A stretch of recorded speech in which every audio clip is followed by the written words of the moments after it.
नमस्कार मंडळी, मी आहे पूजा आणि हा व्हिडिओ रविवारचा आहे, पण एडिट करून ठेवला आता मला अपलोड करायला वेळच मिळाला नाही, कारण व्यंकटेशची तब्येत ना 2-3 दिवस झालं खराबच आहे. रविवारी पण त्याला सर्दी होती, तेव्हापासून त्याची तब्येतच खराब होती. म्हणजे त्याला सर्दी वगैरे चालू झाली अगोदर.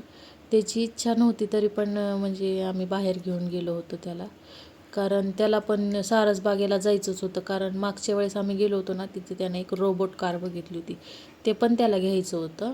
आणि त्याने आल्यापासून आम्ही खंडोबाचं दर्शन घेतलं नव्हतं, तर खंडोबाचं पण दर्शन घ्यायचं होतं आम्हाला त्याच्यासोबत. कारण त्याने धाराशिवला होता ना, तेव्हा आम्ही दोघांनी घेतलं होतं खंडोबाचं दर्शन.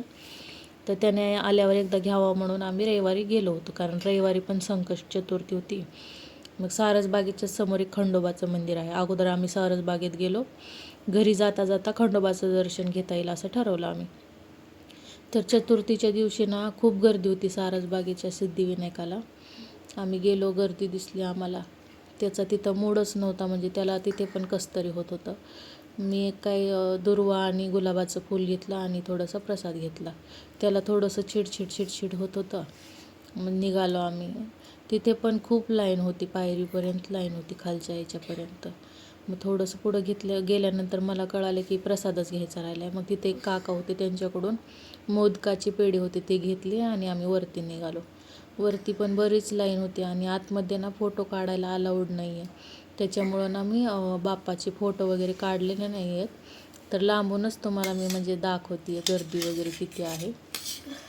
त्याला ना एवढी घंटा वाजवायला आवडते ना, तो पप्पाला घ्या म्हणून सांगतो मला वाजवायचा आहे, आणि त्याने घंटा वाजवली पण. ते झाल्यानंतर ना आम्ही खाली आलो. भेळ वगैरे घेतली होती स्वप्नीलसाठी.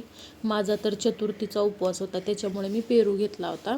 आणि व्यंकटेशसाठी त्या भुईमुगाच्या शेंगा असतात ना वाफवलेल्या, त्या घेतल्या होत्या. आणि इथेच एक फोटोशूटसाठी, म्हणजे ते फोटोसाठीच आहे वाटतं पॉईंट. तिथे प्रत्येकजण फोटो काढत होते, म्हणून व्यंकटेशला पण फोटो काढायचे होते. तिथं फोटो काढले आणि मग बाहेरच्या बाजूला गेलो.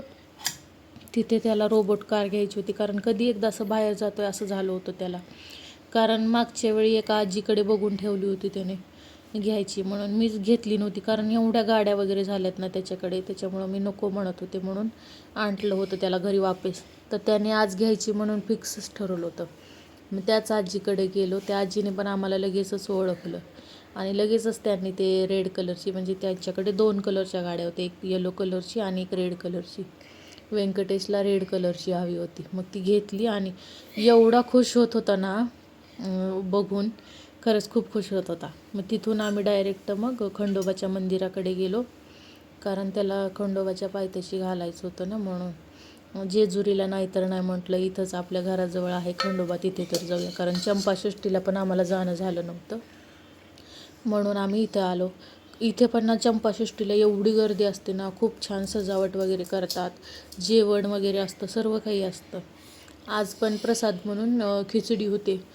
मग दर्शन घेतलं आम्ही. दर्शन इथं खूप छान झालं, कारण गर्दी एवढी नव्हती इथं.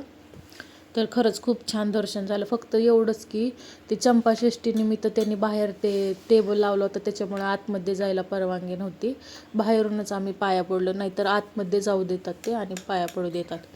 मग दर्शन झाल्यानंतर आम्ही खिचडीचा प्रसाद घेतला. स्वप्नीलच्या लक्षातच नव्हतं माझा उपवास आहे म्हणून, त्यांनी 3 घेतले चुकून. आणि मग खाल्ल्यानंतर ना त्या दोघांनी खाल्लं आणि बाहेर आलो.